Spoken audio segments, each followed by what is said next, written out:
Hello friend, मैं मंजीत कुमार आप सबका स्वागत करता हूं अपने YouTube channel polytechnic test series पर। आज हमारे क्लास का पहला दिन है 1 नवंबर और एक क्लास है 8 से 9 के बीच। तो मैं आप सभी को बता देना चाहता हूं कि यदि आपकी तैयारी हो गई है तो आप हमारे चैनल पर आकर अपने आप को देख सकते हैं कि आपकी तैयारी कितनी हद तक हुई है। तो दोस्तों, मैं ज़्यादा समय नहीं लेना चाहता हूं और मैं वीडियो का स्टार्ट करता हूं। तो चलिए हमारे पहले क्वेश्चन की ओर। और देखिए ये क्वेश्चन है भौतिकी विज्ञान मतलब कि फिजिक्स का ये क्वेश्चन है। चलिए अगले क्वेश्चन की ओर चलते हैं। पहला क्वेश्चन है, निम्नलिखित में से कौन सी राशि सदिश नहीं है। देखिए दोस्तों, ये बहुत ही वीवीआई क्वेश्चन है। 1998 से 2090 तक ये क्वेश्चन कम से कम 8 से 10 बार पूछा है ये क्वेश्चन कि निम्नलिखित में से कौन सी राशियाँ सदिश है और कौन सी राशियाँ अदिश है। तो ये तो मुझे बताने की ज़रूरत नहीं है कि कौन सदिश है कौन अदिश है, आप तो पढ़े होंगे। लेकिन फिर भी मैं एक ट्रिक बता देता हूँ कि जिसमें वेग वे सारी राशियाँ सदिश होती है। जैसे कि संवेग, आवेग,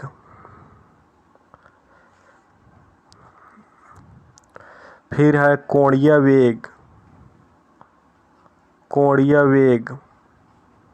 ये सारी राशियाँ जो होती है ये सदिश होती है।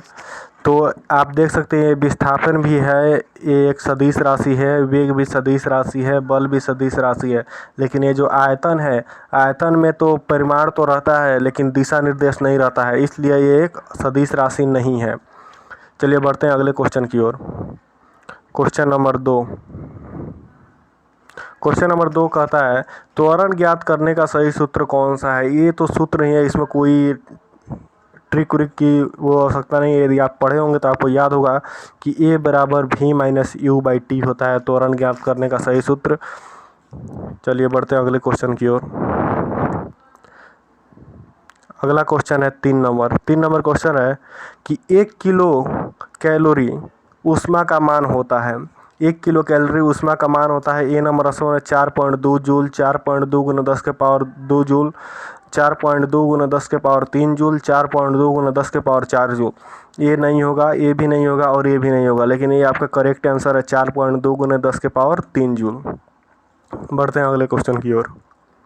क्वेश्चन नंबर 4 नंबर क्वेश्चन कह रहा है इनमें से कौन ऊष्मा का मात्रक नहीं है। ऊष्मा का मात्रक नहीं है दोस्तों, आपको याद होना चाहिए कि कैलोरी है, किलो कैलोरी है, जूल भी है, लेकिन ये डिग्री सेल्सियस जो है ये ऊष्मा का मात्रक नहीं है, ये टेम्परेचर का है, तापमान का मात्रक जो है वो डिग्री या सेल्सियस होता है या फ़ारेनहाइट या केल्विन।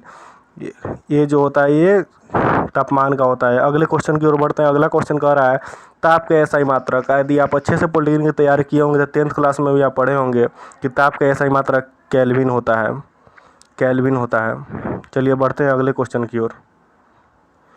अगला क्वेश्चन कह रहा है कि किसी मनुष्य के शरीर का सामान्य तापमान कितना होता है। मनुष्य के शरीर का तापमान जो होता है, जो थर्मामीटर से तापमान नापा जाता है, वो 97 डिग्री फ़ारेनहाइट से लेकर 98.99 डिग्री यदि फ़ारेनहाइट हो तो मनुष्य क्या कोई दिक्कत नहीं है। लेकिन इस तरह यदि समान तापमान की बात करें तो 90 डिग्री फ़ारेनहाइट होगा।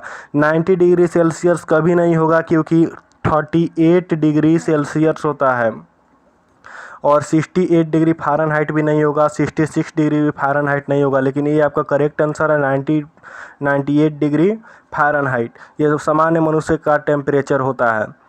अगला क्वेश्चन है जब बर्फ़ को 0 डिग्री सेल्सियस से 10 डिग्री तक गर्म किया जाता है तो जल का आयतन, जो ये आयतन है ये हम बता देते हैं कि एक होता है 0 डिग्री या सेल्सियस है 0 डिग्री पर, उसके बाद से इसको हम लाएंगे 4 डिग्री पर, और उसके बाद से फिर ये जाएगा 10 डिग्री पर। ये 3 भागों में इसलिए बढ़ता है क्योंकि ये 0 डिग्री से 4 डिग्री तक इसका घनत्व बढ़ता है। ये काफ़ी एक दूसरे के क्लोज आता है, तो क्लोज आएगा तो आयतन घटेगा। और फिर जब यहाँ से 4 डिग्री से 10 डिग्री जब आता है तो ये एक दूसरे से थोड़ा थोड़ा घनत्व इसका कम होता है, मतलब ये थोड़ा थोड़ा दूर जाता है, इससे कि इसका आयतन बढ़ेगा। पहले घटेगा और फिर बढ़ेगा। इस तरह यदि ऑप्शन चेक किया जाए तो ये ऑप्शन नंबर जो डी है ये बिल्कुल सही है। पहले कम होता है उसके बाद बढ़ता है। चलिए अगले क्वेश्चन की ओर बढ़ते हैं। अगला क्वेश्चन भी वही है कि यदि जल को 10 डिग्री सेल्सियस से 0 डिग्री सेल्सियस तक किया जाए तो उसका क्या घनत्व या आयतन के बारे में बताना है। यदि कोई जल 10 डिग्री सेल्सियस पर है तो 4 डिग्री सेल्सियस तक आएगा, 4 डिग्री सेल्सियस तक आएगा, उसके बाद 0 डिग्री सेल्सियस पर जाएगा। तो 10 से 4 डिग्री पर आने में इसका घनत्व बढ़ेगा। 4 डिग्री पर सबसे ज़्यादा घनत्व होता है और सबसे कम आयतन। तो 10 डिग्री से 4 डिग्री आएगा तो इसका घनत्व बढ़ेगा, लेकिन 4 डिग्री से 0 डिग्री आएगा तो इसका घनत्व जो है वो हल्का घटेगा। तो ये कह रहा है जल का आयतन 4 डिग्री तक तो कम होगा। ये आयतन के बारे में पूछ रहा है। जब घनत्व 4 डिग्री पर बढ़ेगा तो आयतन सबसे कम होगा। तो 10 डिग्री से 4 डिग्री पर आयतन इसका कम होगा, फिर बढ़ेगा। ऐसे यदि आप देखेंगे तो ये ऑप्शन नंबर ए बिल्कुल ही सही आंसर है कि जल का आयतन 4 डिग्री तो कम होगा फिर बढ़ेगा। चलिए बढ़ते हैं अगले क्वेश्चन की ओर। अगला क्वेश्चन कह रहा है कि ये क्वेश्चन बहुत ही VVI है, इसे ध्यान से देखिएगा। एक लड़की झूले पर बैठी स्थिति में झूला झूल रही है। उस लड़की के खड़े हो जाने पर दोलन का आवर्तकाल क्या होगा। दोलन का आवर्तकाल, जैसे कि ये रस्सी है और यहाँ पर एक झूला लगा हुआ है, तो ये जो झूला है इस पर एक लड़की बैठी हुई है, ये लड़की बैठी है। यदि ये लड़की खड़ी हो जाए तो इसका जो दोलन है, जो ये झूला पीछे जाता है आगे आता है, ऐसे आगे पीछे जाता है, इस पर क्या प्रभाव पड़ेगा। देखिए तो दोलन का 2 चीज़ पर प्रभाव पड़ता है। पहला तो एक भार पर, जो ये भार है उससे दोलन काफ़ी ज़्यादा आगे पीछे होता है। लेकिन यदि और दूसरा की लंबाई पर भी काफ़ी ज़्यादा दोलन आगे पीछे होता है। लेकिन यदि लड़की खड़ी हो जाए तो लड़की जो इतनी छोटी सी थी ये थोड़ा होकर इतना बड़ी हो जाएगी, और जब बड़ी होगी तो इसका लंबाई भी बढ़ जाएगा, मतलब उसका आयतन जो है बढ़ जाएगा। मतलब कि ये जो झूला का दोलन काल है ये कम हो जाएगा। आप ये नंबर आंसर देख सकते हैं, झूला का दोलन काल कम हो जाएगा। चलिए बढ़ते हैं अगले क्वेश्चन की ओर। घूर्णन करती एक गोल मेज पर अचानक एक लड़का आकर बैठ जाता है तो मेज का कोणीय वेग पर क्या प्रभाव पड़ेगा। ये बहुत ही VVI क्वेश्चन है। ये भी कह रहा है एक मेज है गोल, ये बीच का एक केंद्र है और एक चारों ओर से घूम रहा है। अचानक एक लड़का यदि यहाँ पर आकर बैठ जाए, जैसे आप देखते हैं कि कुम्हार जो लोग होते हैं, आजकल तो दीपावली के दिन चारों तरफ दिया वगैरह बनता है, तो जो कुम्हार लोग अपने वो जो गोल मेज जो घुमाते हैं, यदि समझिए वैसा ही गोल मेज है, अचानक आप एक ईंटा उस पर रख दे, ईंट एक आप उस पर रख दे तो अचानक वो रुक जाता है। थोड़ा देर बाद वो रुक जाता है क्योंकि उसकी वेग जो होती है कम हो जाती है। इसीलिए जो ये कोणीय वेग पर क्या प्रभाव पड़ेगा तो वो कम हो जाएगा। चलिए बढ़ते हैं अगले क्वेश्चन की ओर। अगला क्वेश्चन कहता है यदि किसी चलती हुई वस्तु के वेग को 2 गुना कर दिया जाए तो उसका या उसकी, मतलब कि कह रहा है कि यदि कोई किसी चलती हुई वस्तु का वेग 2 गुना कर दिया जाए तो उसका या उसकी त्वरण 2 गुना हो जाएगा, कि गतिज ऊर्जा 2 गुनी हो जाएगी, कि गतिज ऊर्जा 4 गुनी हो जाएगी, कि भार 2 गुना हो जाएगा। तो ये यदि आप पढ़े होंगे अच्छे से तो आपको पता होना चाहिए कि किसी भी वस्तु जो समान वेग में चलता है और उसका यदि हम वेग जो 2 गुना कर देंगे तो उसकी गतिज ऊर्जा जो है वो 4 गुनी हो जाएगी। चलिए बढ़ते हैं अगले क्वेश्चन की ओर। अगला क्वेश्चन कह रहा है पहाड़ों पर पानी निम्नलिखित तापमान पर उबलने लगता है। ये टेम्परेचर का जो क्वेश्चन है ये हम बता देते हैं कि धरती पर टेम्परेचर जो होता है 100 डिग्री सेल्सियस पर पानी उबलता है। यदि गैस पर आप पानी रखिएगा तो 100 डिग्री सेल्सियस पर ये उबलने लगेगा। लेकिन पहाड़ों पर क्या होता है कि धरती पर वायु दाब काफ़ी ज़्यादा होता है, लेकिन पहाड़ों पर वायु दाब कम होता है। यही वायु दाब कम होने के कारण पहाड़ों पर जो है पानी वो 100 डिग्री सेल्सियस से कम पर ही उबलने लगता है। चलिए अगला क्वेश्चन की ओर बढ़ते हैं। अगला क्वेश्चन कह रहा है कि निम्नलिखित में से कौन सा कथन ध्वनि तरंगों के लिए सत्य है। तो ये कह रहा है निम्नलिखित में से कौन सा कथन ध्वनि तरंगों के लिए सत्य है।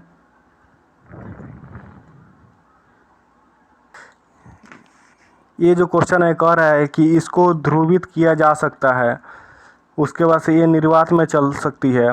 0 डिग्री सेल्सियस पर इसकी चाल 320 मीटर पर सेकंड होती है और उपयुक्त कथनों में से सब सही है। लेकिन हम आपको बता दें कि ये जो ध्वनि होती है ये 0 डिग्री सेल्सियस पर 320 मीटर पर सेकंड के स्पीड में ये चलती है। जैसे 0 डिग्री सेल्सियस पर क्या होता है, एक ठोस होता है, और आपको पता होना चाहिए कि ध्वनि की स्पीड सबसे तेज़ ठोस में होती है। ठोस में ध्वनि सबसे तेज़ चलती है। और ठोस में भी यदि बात करें कि किस ठोस में सबसे तेज़ चलती है, वो है स्टील। स्टील जो होता है, स्टील में ध्वनि बहुत ही तीव्र गति से चलती है। अगला क्वेश्चन वो कह रहा है, ये एक ऊपर का हम क्वेश्चन छोड़ दिए हैं कि ध्वनि तरंगों की प्रवृत्ति होती है। ध्वनि तरंगे की प्रवृत्ति कैसी होती है आपको पता होना चाहिए। अनुदैर्घ्य तरंगे होता है, ध्वनि तरंग जो होता है अनुदैर्घ्य तरंग की प्रवृत्ति इसकी होती है। अगला क्वेश्चन कह रहा है कि 0 डिग्री सेल्सियस पर इनकी चाल, सॉरी ये तो दूसरा था। हाँ, अगला क्वेश्चन कह रहा है अवश्रय तरंगे की आवृत्ति होती है। अवश्रय तरंगे जो होती है, जैसे कि हम आपको बता दें कि एक अवश्रय तरंग होती है, एक पराश्रय तरंग होती है। अगला क्वेश्चन है पराश्रय तरंग के बारे में। तो ये अवश्रय तरंग जो होती है, मनुष्य जो है वो मतलब कि 20 हर्ट्ज HZ ध्वनि को आवृत्ति हर्ट्ज में नापा जाता है से लेकर 20 किलो HZ तक ये सुन सकता है मनुष्य। लेकिन उससे कम से 20 हर्ट्ज से कम की जो ध्वनि होती है, 20 हर्ट्ज से कम की, उसे अवश्रव तरंग कहते हैं। ये अवश्रव तरंग कहते हैं। और जिसकी आवृत्ति 20 kg हर्ट्ज से अधिक होती है, इसको हम पराश्रव्य तरंग कहते हैं। तो इसका जो आंसर हो जाएगा, अवसरंग तरंगे की आवृत्ति होती है 20 हर्ट्ज से कम, और पराश्रव्य तरंगे है जिसकी आवृत्ति होती है ये 20 किलो हर्ट्ज से अधिक। चलिए अगले क्वेश्चन की ओर बढ़ते हैं। अगला क्वेश्चन है कि डेसिबल इकाई का प्रयोग किया जाता है। आपको बहुत ही अच्छी तरह से पता होना चाहिए कि डेसिबल का प्रयोग क्या चीज़ में किया जाता है। तो ध्वनि को है जो डेसिबल में नापा जाता है। ध्वनि को हर्ट्ज, HZ, आवृत्ति और डेसिबल में नापा जाता है ध्वनि को। अगला क्वेश्चन है प्रतिध्वनि का कारण है। ये जो प्रतिध्वनि है ये मतलब इसका क्या कारण है। तो प्रतिध्वनि जैसे दर्पण में होता है, यदि समतल दर्पण हो तो एक किरण आपतित होती है, एक परावर्तित होती है। तो ये आपतन कोण होता है, ये परावर्तन कोण होता है। तो आपतित हुई किरण ये परावर्तित होती है। वैसे ही ध्वनि में भी यदि आगे कोई ठोस हो, ठोस यदि आगे कोई हो और ये ध्वनि इधर से आए तो यहाँ से ठोस से टकराकर वो परावर्तित होती है। इसी को कहते हैं प्रतिध्वनि। तो ये प्रतिध्वनि का कारण क्या है, ध्वनि का परावर्तन, यही प्रतिध्वनि का कारण है। अगला क्वेश्चन बढ़ते हैं। स्पष्ट प्रतिध्वनि सुनने के लिए परावर्तक तल व ध्वनि स्रोत के बीच न्यूनतम दूरी होनी चाहिए। यह स्पष्ट प्रतिध्वनि सुनने के लिए कितना होना चाहिए, तो ये आपको होना चाहिए 17 मीटर। ये प्रतिध्वनि स्पष्ट सुनने के लिए 17 मीटर। आपको पता होना चाहिए कि एक वैज्ञानिक थे जो स्पष्ट प्रतिध्वनि को सीटी मारकर बजाए थे। सीटी मारकर सबको सुनाए थे कि ये स्पष्ट प्रतिध्वनि है। इसको अगले क्वेश्चन की ओर बढ़ते हैं। ये देखिए एक बहुत बड़ा ये चार्ट आ गया आपके सामने, इसको कह रहा है सुमेलित कीजिए। तो आपको पता होना चाहिए कि ये विद्युत बल्ब जो है, विद्युत बल जो है ये न्यूटन से नापा जाता है। ये बल है, बल का SI मात्रक न्यूटन होता है, इसे न्यूटन से नापा जाता है। ये विद्युत आवेश जो है इसे कूलम्ब में नापा जाता है। आवेश का SI मात्रक कूलम्ब होता है। और है कि विद्युत विभव जो है इसे वोल्ट से नापा जाता है। विभव को वोल्ट से नापा जाता है। और विद्युत धारिता जो है इसको हम फैराड से नापते हैं। इस तरह से यदि हम देखें तो ये ऑप्शन नंबर B जो है वो करेक्ट है। 3314 ऐसे ये करेक्ट आंसर है। बढ़ते हैं अगले क्वेश्चन की ओर। अगला क्वेश्चन कह रहा है कि जल, कांच व हीरा में प्रकाश की चाल निम्न क्रम में होती है। तो ऑप्शन नंबर A कह रहा है हीरा। अरे कैसे, हीरा तो सबसे कठोर धातु है तो इसमें प्रकाश सबसे धीरे चलेगी। तो ये जो ऑप्शन है ये नंबर ये बिल्कुल गलत है। ये D नंबर भी गलत है क्योंकि उसमें शुरू में हीरा दिया है। रह गया ये ये रह गया एक सी और ए बी। ये जो कांच है तो कांच, हीरा और जल, तो जल में सबसे तेज प्रकाश चलता है तो इसलिए जल यहाँ पर फर्स्ट में है, तो ये बी नंबर ऑप्शन आपका सही है। अगला क्वेश्चन कर रहा है चंद्रमा से पृथ्वी तक आने में प्रकाश को लगभग कितना समय लगता है। जैसे सूर्य जो होता है इसको पृथ्वी तक आने में प्रकाश को 8 मिनट समय लगता है। 8 मिनट सूर्य के किरण को पृथ्वी पर आने में 8 मिनट लगता है। वैसे ही चंद्रमा मतलब कि एम को माने मून की किरण को अर्थ पर आने में कितना देर लगेगा, तो लगता है आपको बहुत कम समय लगता है मून के किरण को, क्योंकि वो काफ़ी समीप है। इसका समय लगता है 1 सेकेंड। अगला क्वेश्चन है सूर्य का प्रकाश हमारे पास आने में कितना समय लगता है। हम आपको पहले ही बता चुके हैं 8 मिनट लगता है। चलिए आइए, अगला क्वेश्चन कह रहा है प्रकाश का वेग है। प्रकाश का वेग कितना है, 3 × 10⁸ मीटर पर सेकेंड। आप पढ़े होंगे, 10th क्लास में भी आप पढ़ लिए हैं। सूर्य ग्रहण के समय सूर्य का कौन सा भाग दिखाई देता है। ये जो सूर्य ग्रहण है ये एक पृथ्वी है, एक चंद्रमा है और एक सूर्य है। तो ये सूर्य का प्रकाश ये चंद्रमा पर पड़ता है और चंद्रमा की छाया जो है पूरी पृथ्वी पर बनती है। यही जो यहाँ से साइड से जो किरण निकलती है इसे पराबैंगनी किरण कहते हैं, जो कि ये हमारे शरीर के लिए हानिकारक होती है। लेकिन ये सूर्य का कौन सा कोर दिखता है, जैसे कि ये चंद्रमा है तो ये चंद्रमा इतना ही जगह है कि, लेकिन यहाँ से आपको ये सूर्य दिखेगा। ये कौन सा कोर इसको बोलते हैं, तो इस कोर को कहते हैं किरीट, मतलब कि कोरोना। इस कोर को कहते हैं कोरोना। आजकल कोरोना बहुत ही फेमस है, तो आप लोग को इस क्वेश्चन पर ध्यान देना चाहिए कि किरीट एक जो है सूर्य के एक भाग है, कोरोना। चलिए अगले क्वेश्चन की ओर बढ़ते हैं। पूर्ण सूर्य ग्रहण का अधिकतम समय होता है। पूर्ण जो सूर्य ग्रहण लगता है, पूर्ण सूर्य ग्रहण, जैसे कि सूर्य ग्रहण कब लगता है, जबकि सूर्य के जो प्रकाश है वो पृथ्वी पर नहीं आ पाती है, वो चंद्रमा तक ही सीमित रह जाती है और चंद्रमा की छाया जो है वो पृथ्वी पर पड़ता है, तब ये पूर्ण सूर्य ग्रहण लगता है। इसी को पूर्ण सूर्य ग्रहण कहते हैं। तो पूर्ण सूर्य ग्रहण लगने के लिए पहले ये जो चंद्रमा होता है, ये चंद्रमा, ये और इधर सूर्य होता है, इधर पृथ्वी होता है। सूर्य पहले इसका आधा भाग छेकेगा, फिर इतना, फिर इतना, फिर इतना, फिर एक समय ऐसे आएगा इसका पूरा भाग चंद्रमा का छेक लेगा। फिर वैसे ही पर चंद्रमा की छाया पहले पृथ्वी पर थोड़ा बनेगी, फिर बड़ा, थोड़ा बड़ा, थोड़ा बड़ा, एक समय ऐसे आएगी पूरी पृथ्वी को चंद्रमा के प्रकाश से घेर लेगी। तो ऐसे ही पूर्ण सूर्य ग्रहण लगने में 460 सेकेंड लगता है, पूर्ण सूर्य ग्रहण लगने में। अगला क्वेश्चन कह रहा है कि सूर्य ग्रहण तब होता है जब सूर्य, अभी बताए हैं कि चंद्रमा जब बीच में आ जाएगा, चंद्रमा जब बीच में आ जाएगा तो पृथ्वी और सूर्य के बीच में जब चंद्रमा आ जाएगा मून, तो ये पूर्ण सूर्य ग्रहण लग जाएगा। तो इसी को यदि चंद्रमा बीच में आ जाए तो पूर्ण सूर्य ग्रहण लगता है, चंद्रमा बीच में आ जाए। चलिए बढ़ते हैं अगले क्वेश्चन की ओर। किलोवाट घंटा किसकी इकाई है। ये आप पढ़े होंगे, विद्युत ऊर्जा की इकाई है किलोवाट घंटा। ये कुछ नॉर्मल क्वेश्चन है, आगे इसको थोड़ा आप डीपली थोड़ा पढ़िएगा, क्योंकि ये बहुत ही वीवीआई क्वेश्चन है। फिजिक्स, अभी नहीं फिजिक्स चल रहा है, अब यहाँ से आगे आपका केमिस्ट्री, रसायन विज्ञान, आप यहाँ पर देख सकते हैं रसायन विज्ञान, केमिस्ट्री आपकी शुरू हुई। फिजिक्स के हम आपको दिए थे 30 क्वेश्चन, नहीं 31 क्वेश्चन था, एक एक्स्ट्रा था। 31 क्वेश्चन हम आपको फिजिक्स में दिए थे। अब केमिस्ट्री में भी हम आपको देंगे 31 क्वेश्चन केमिस्ट्री में। तो चलिए बढ़ते हैं केमिस्ट्री की ओर। केमिस्ट्री का पहला क्वेश्चन कह रहा है कि एक ही प्रकार का परमाणु निम्न में से किस में मिलता है। एक ही प्रकार का जो परमाणु है निम्न में से किस में मिलता है। खनिज यौगिक में नहीं, खनिज मिश्रण में नहीं, ये एक ही प्रकार का जो परमाणु है ये मिलता है प्राकृतिक तत्वों में। प्राकृतिक तत्वों में एक ही प्रकार का परमाणु मिलता है। अगला क्वेश्चन कह रहा है 2 या 2 से अधिक तत्वों के मात्रा के विचार से एक निश्चित अनुपात में संयोग कराने से बना पदार्थ कहलाता है। आपको पता होना चाहिए कि जब 2 या 2 से अधिक पदार्थ जुड़कर एक नया पदार्थ का निर्माण करते हैं तब उस दोनों के बीच यौगिक होता है, मिश्रण भी होता है, लेकिन ये 2 पदार्थ जो है ये एक ही विचार के हैं तो यौगिक हैं।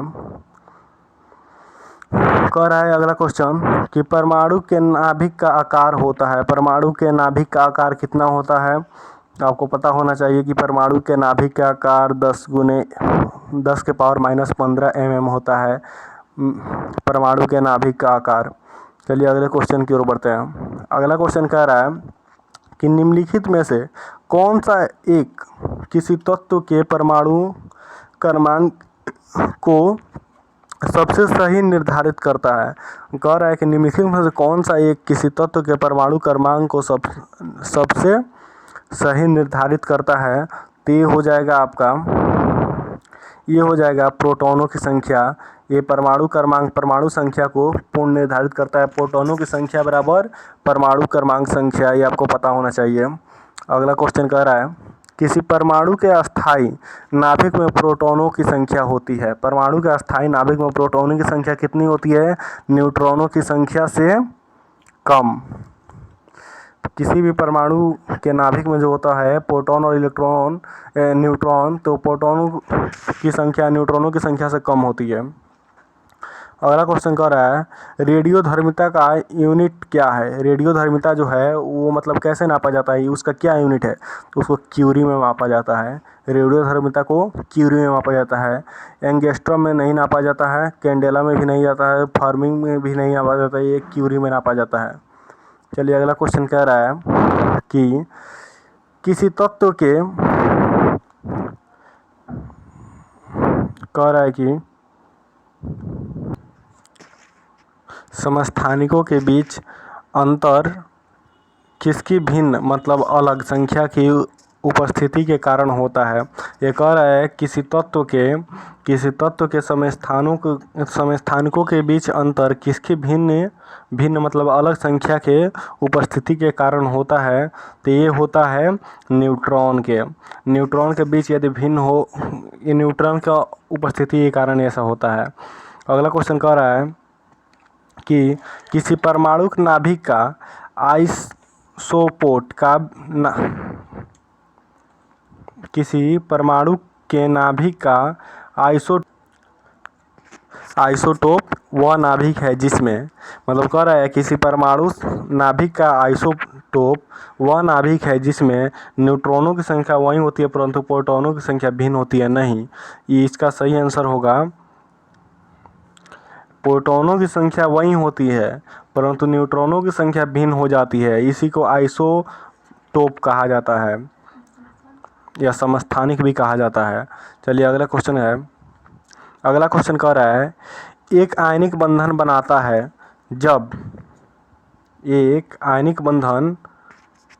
बनता है जब संयोग करने वाले परमाणु इलेक्ट्रॉन प्राप्त करते हैं।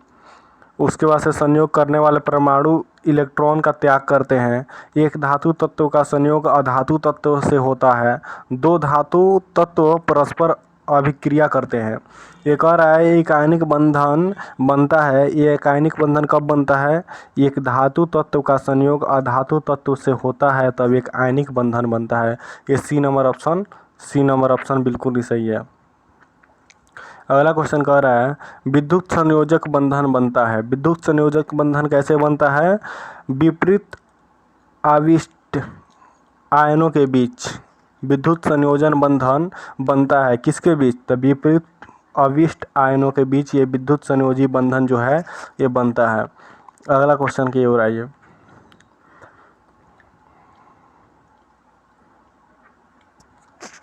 कह रहा है कि ऑक्सीकरण अभिक्रिया में विद्युत ऋणात्मक तत्व अथवा समूह के अनुपात में क्या होता है? मतलब कि पूछ रहा है कमी होता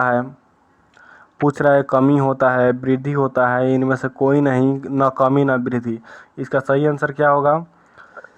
इसका सही आंसर होगा वृद्धि होता है। अगला क्वेश्चन कह रहा है ऑक्सीकरण वह प्रक्रिया है जिसमें तत्व की संयोजकता क्या होती है? ऑक्सीकरण वह प्रक्रिया है जिसमें तत्व की संयोजकता बढ़ जाती है, नहीं घट जाती है, नहीं ये बढ़ जाती है। ऑक्सीकरण वह प्रक्रिया है जिसमें तत्वों की संयोजकता बढ़ जाती है। अगला क्वेश्चन कह रहा है कि पीएच मान का निर्धारण किसने किया? ये जो पीएच मान जो होता है, जैसे कि दूध के पीएच के मान, मतलब कि अम्ल या क्षार के पीएच के मान, ये जितना भी पीएच स्केल जो है वो किसके द्वारा निर्धारित किया गया? तो ये है पीएच स्केल का निर्धारित करने वाले सॉरेनसन जो हैं, ये पीएच स्केल का निर्धारित किए हैं। अगला क्वेश्चन कह रहा है शुद्ध जल में हाइड्रोजन आयन सांद्रण का मान होता है। शुद्ध जल जो होता है उसमें हाइड्रोजन आयन सांद्रण का मान होता है, ये होता है 10⁻⁻7। अगला क्वेश्चन कह रहा है, अगला क्वेश्चन है निश्चित ताप पर किसी गैस के दिए हुए द्रव्यमान का दाब उसके आयतन के प्रतिलोमानुपाती होता है, यह नियम है। ये देखिए, ये नियम किसका है? तो बॉयल का नियम है। ये आप नाम ही से देख सकते हैं, बॉयल का नियम। अगला क्वेश्चन है कि दिए हुए ताप पर गैस की एक निश्चित मात्रा के दाब या घनत्व का मान नियत रहता है, यह निष्कर्ष किसका है? तो ये भी निष्कर्ष है बॉयल का नियम का। आप इसे याद रख सकते हैं, बॉयल का नियम। अगला क्वेश्चन कह रहा है उत्प्रेरक की खोज किसने की? ये जो क्वेश्चन है ये भी बहुत VVI क्वेश्चन है, ये भी ज़्यादातर एग्जाम में पूछा जाता है, VVI है ये भी क्वेश्चन। इसे आप देख लीजिएगा कि उत्प्रेरक की खोज किसने की? तो इसकी खोज बार्जिलियर जो है ये उत्प्रेरक की खोज करता है। अगला क्वेश्चन है जब अभिकारक और उत्प्रेरक दोनों की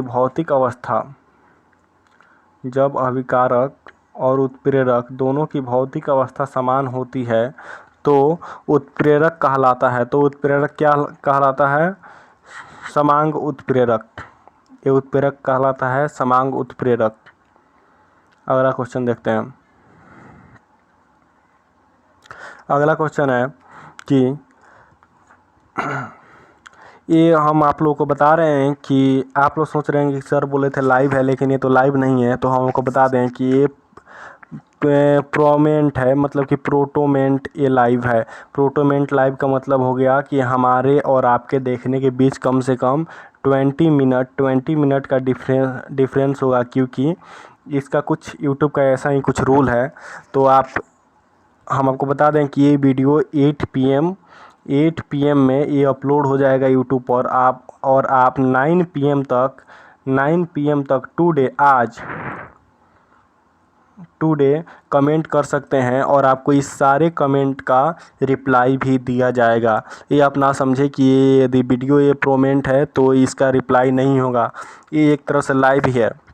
आप क्वेश्चन देखिए, पढ़िए, समझिए, अच्छा लगे तो लाइक कीजिए, मेरे चैनल को सब्सक्राइब कीजिए और शेयर भी कीजिए वीडियो को। और आपके सारे कमेंट का आपको कुछ डाउट है वो भी आप पूछ सकते हैं, आपके सारे कमेंट का जवाब दिया जाएगा। आपको टाइम का बस ध्यान रखना है कि 8 PM से 9 PM। और आज के जो ये थी वीडियो है इसका कमेंट केवल आज ही दिया जाएगा, ना कि आज के वीडियो का कल कमेंट दिया जाएगा, कल के वीडियो का परसों कमेंट दिया जाएगा, ऐसे नहीं होगा। ये जो आपका कमेंट है आज का आज ही दिया जाएगा। अगला क्वेश्चन कह रहा है कि लाल तप्त कोक पर जलवाष्प प्रवाहित करने से कार्बन मोनोऑक्साइड एवं हाइड्रोजन गैस का मिश्रण प्राप्त होता है, जिसे हम क्या कहते हैं? तो आपको पता होना चाहिए कि जल गैस कहते हैं। ये जो होता है ये कार्बन मोनोऑक्साइड और हाइड्रोजन गैस के मिश्रण जो बनता है ये जल गैस में बदल जाता है। अगला क्वेश्चन कह रहा है कि निम्नलिखित में से कौन सा मिश्रण कोल गैस कहलाता है? निम्नलिखित में से कौन सा मिश्रण कोल गैस कहलाता है? तो इसका सही आंसर होगा ए नंबर। आपका सही आंसर है H2CH4 और CO, ये आपका कोल गैस कहलाता है। बढ़ते हैं अगले क्वेश्चन की ओर। अगला क्वेश्चन कह रहा है कि तत्वों के भौतिक और रासायनिक गुण जिसकी परमाणु संख्या के आवर्त फलन होता है, यह नियम किसने प्रतिपादित किया है?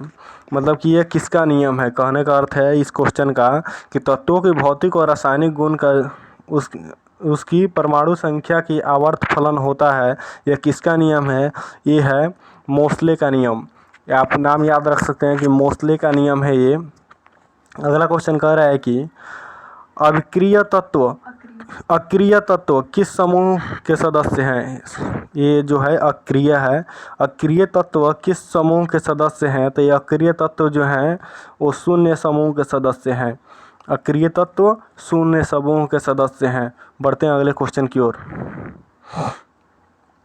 अगला क्वेश्चन कह रहा है कि प्रयोगशाला में से संश्लेषण किया गया पहला कार्बनिक यौगिक था। ये जो प्रयोगशाला हुआ मतलब वैज्ञानिकों का, उसमें संश्लेषण किया जाने वाला पहला कार्बनिक यौगिक कौन सा था, कौन सा कार्बनिक यौगिक का संश्लेषण किया गया, यूरिया का। ये जो यूरिया है इसका संश्लेषण पहली बार मतलब कि लैब में किया गया।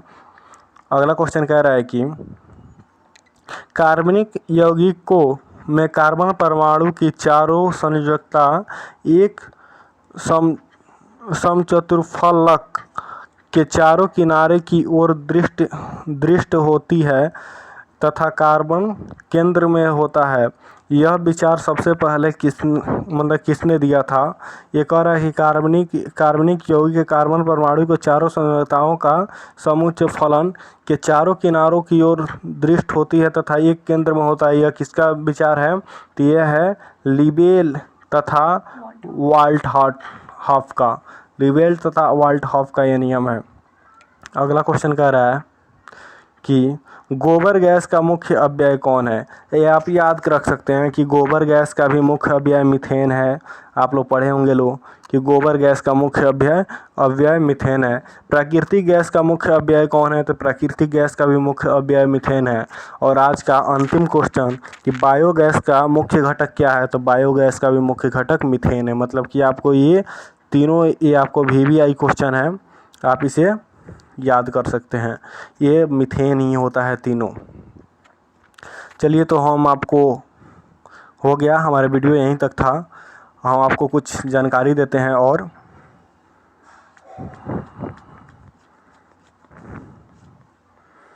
ये जो है ये 1 नवंबर से एवरीडे 8 से 9 PM के बीच ये हमारा क्लास जो है ये चलता है।